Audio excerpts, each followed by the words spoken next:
From Samuel Huntington's Clash of Civilizations to today's Islamophobic rhetoric, a persistent myth has cast Islam as the perpetual other to the Judeo-Christian West.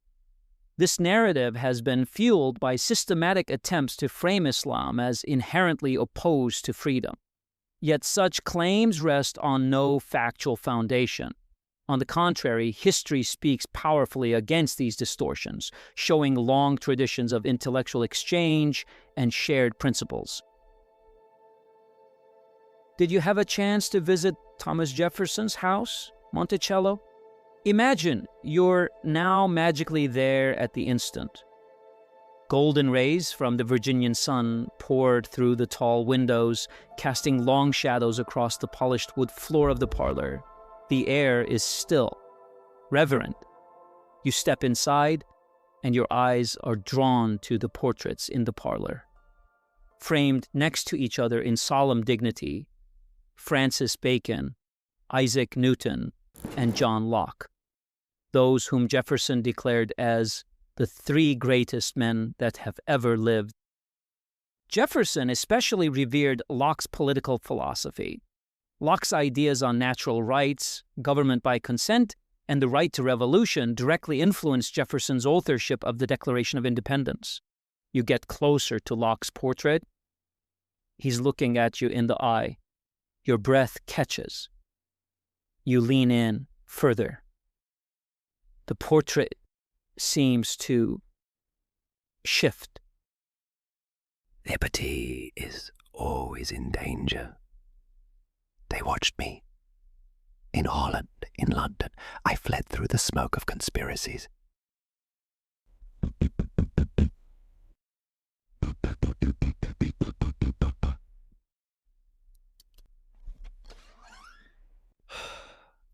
John, they've named you.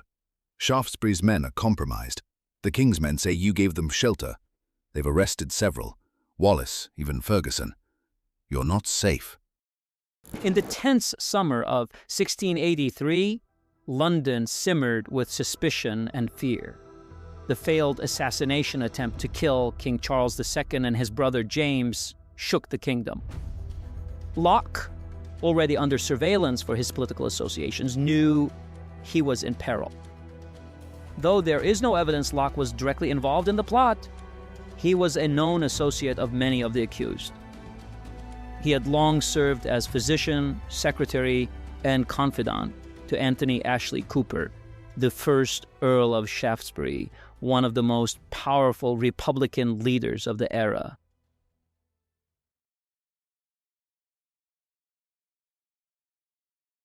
Shaftesbury and his fellow Republican allies were already locked in a high-stakes battle with the crown.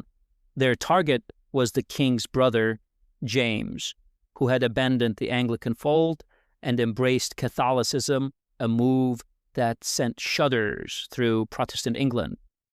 Determined to bar him from the line of succession, Shaftesbury thundered in the House of Lords, introducing exclusion bills. He warned of the creeping shadow of absolutism, drawing dark parallels to French King Louis XIV, whose Catholic reign brooked no opposition. To Shaftesbury, a Catholic monarch meant not just a change of religion.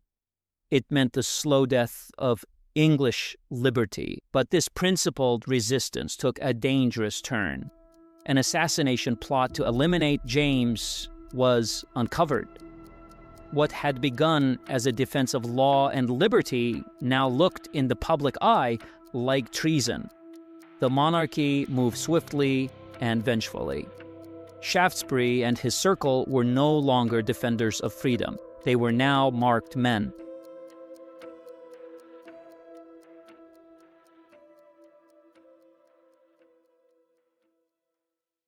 As arrests swept through, Locke realized the danger. His correspondence was watched, his rooms at Oxford had been searched, and whispers of his possible arrest grew louder. To save his life, he escaped to Dutch Republic, traveling under an alias. Shaftesbury had died in exile in Amsterdam, not long before Locke arrived to the city. Before that, Shaftesbury had been imprisoned in the Tower of London, suspected of sedition. Religious toleration, a cause Locke supported, was now smeared by royalists as a cloak for sedition and even foreign conspiracy. Dissenters were accused of being Turkish spies, undermining Christian monarchy.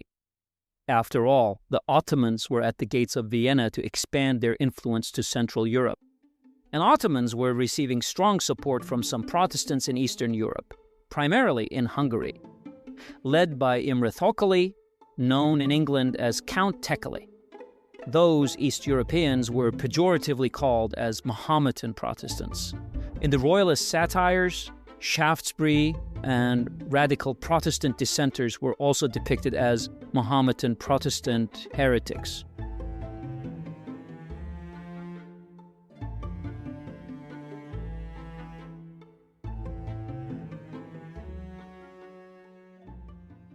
Disguised under the name Dr. van der Linden, Locke passed his days in Netherlands studying, writing, and reflecting, especially on the nature of liberty, conscience, and toleration. It was in this solitude that Locke often found himself haunted by memory. Shaftesbury. Shaftesbury.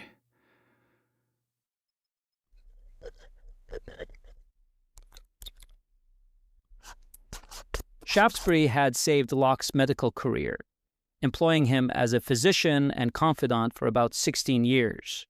He was also the key person to push Locke into the sphere of political thought and critical thinking. More than that, Shaftesbury's private library was a marvel. With rich travelogues and rare translations from Arabic and Latin, it had opened Locke's eyes. An example of one such travel writing was written in 1609. The Turk giveth liberty of conscience to all men, and liketh well of every man that is forward and zealous in his own religion. But among the papists no man can buy and sell, unless he bear the marks of the beast, as St. John foretold. Locke was also influenced by Henry Stubbe, his friend at Oxford. Born in the same year and started at Oxford at the same age, they were knowing each other well. Stubbe had spoken passionately of religious toleration long before it was fashionable or safe. Stubbe's manuscripts defended that religious dissenters of all stripes deserved to be in the civic republic. Locke back then had found Stubbe's views too radical.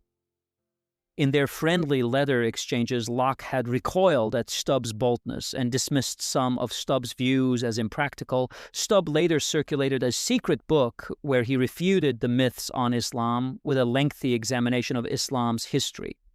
But now, in the tolerant atmosphere of the Dutch Republic, where Protestant sects and even some Catholics coexisted with relative peace, Locke saw the merit in Stubbe's early moral courage.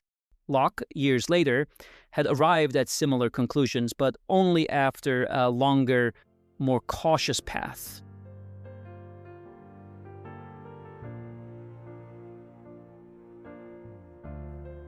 In Netherlands, writing passionately about the religious freedoms, Locke wished Stubbe was still living so that he could see the changes in Locke's thinking. He was noting the freedom of religion in the Ottoman Empire and calling for a change in Europe. Would anyone say that either church has the right to take away the liberty or property of those who disagree with them, as we see happens elsewhere, or to punish them with exile or death because they have different doctrines or rituals? The Turks, meanwhile, say nothing and laugh up their sleeves at the cruelty of Christians beating and killing each other. His friend Henry Stubbe's book, The Rise and Progress of Mahometanism, would never see the daylight in his lifetime. The book was the first serious scientific account of Islam's history written in English. Both Locke and Stubbe were students of Edward Pocock, Oxford's first Arabic professor, and Stubbe benefited a lot from Pocock's translations.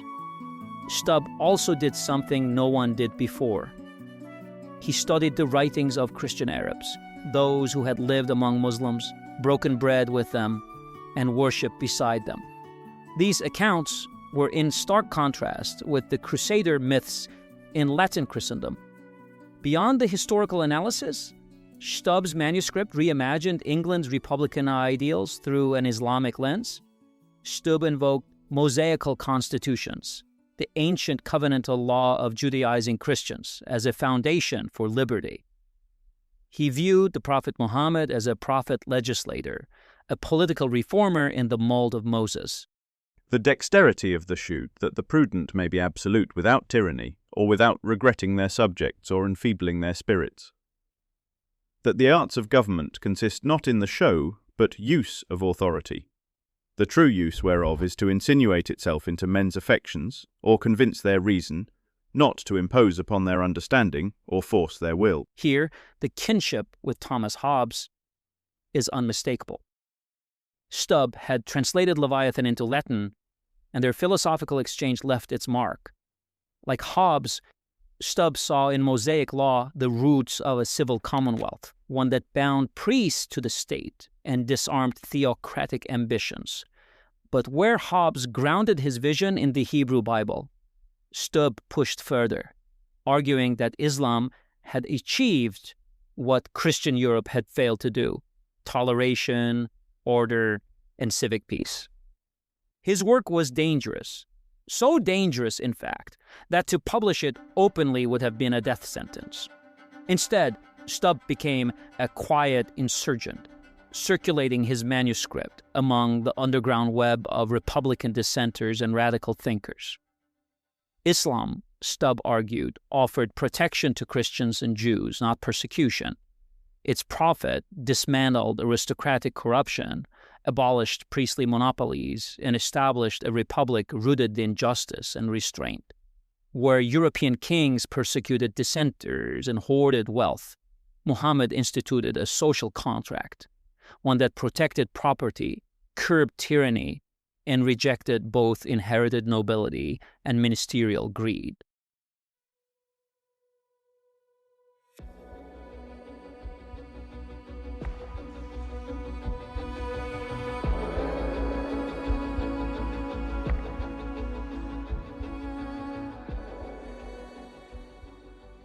Stubbe's work also impacted the first generation of English deists.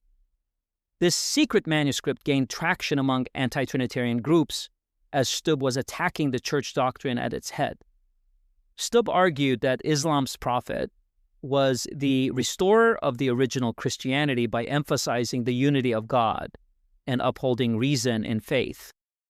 Did you know that many deists back then were preferring Islam over dogmatic Christianity of the Anglican Church? For example, the father of English deism, Charles Blount, distributed Stubbe's secret work on Islam and planned to pen a manuscript on Islam's prophet. Other deist writers variously employed Islamic emphasis of the unity of God to discredit liturgical practices, apostolic succession, the Trinity, the Incarnation, and original sin. On this topic, I highly recommend Professor Humberto Garcia's book, Islam and the English Enlightenment. Garcia documented how the deists used Islamic toleration as a beating stick against English political culture that restricted freedom of conscience. So, for the English Enlightenment era, Stubbe's work became the Republican text par excellence among free-thinking circles. Stubbe did not only influence his friend Locke's writings on religious freedoms, but also inspired generations after him.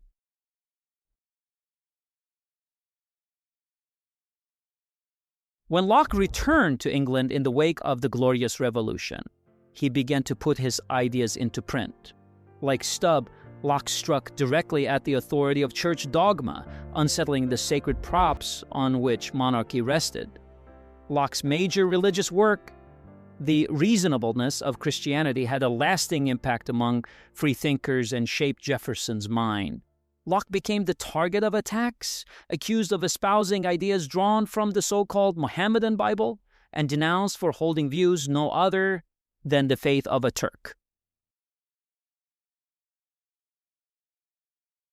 Just as important, Locke's writings on toleration propagated that genuine faith could not be coerced and that civil government had no authority over the soul. Jefferson carried this principle into the Virginia Statute for Religious Freedom, and later into the Declaration of Independence. So, in both political and spiritual terms, Jefferson adapted Locke's Enlightenment principles into an American context, grounding the nation's founding ideals in the language of individual rights, popular sovereignty, and religious liberty.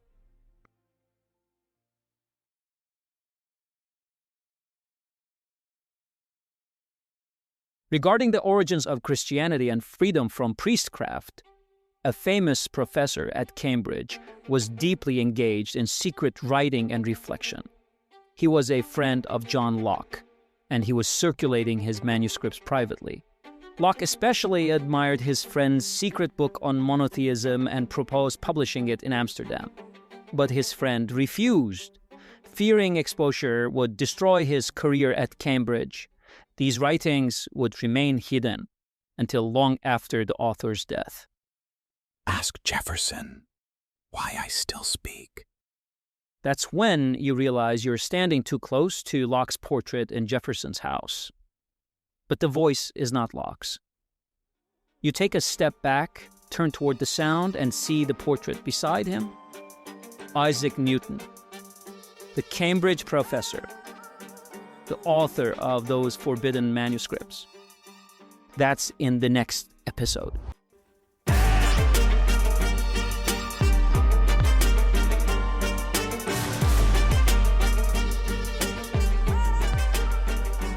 If you like this podcast and the stories untold, please share the joy and join the Substack community for more content with free subscription.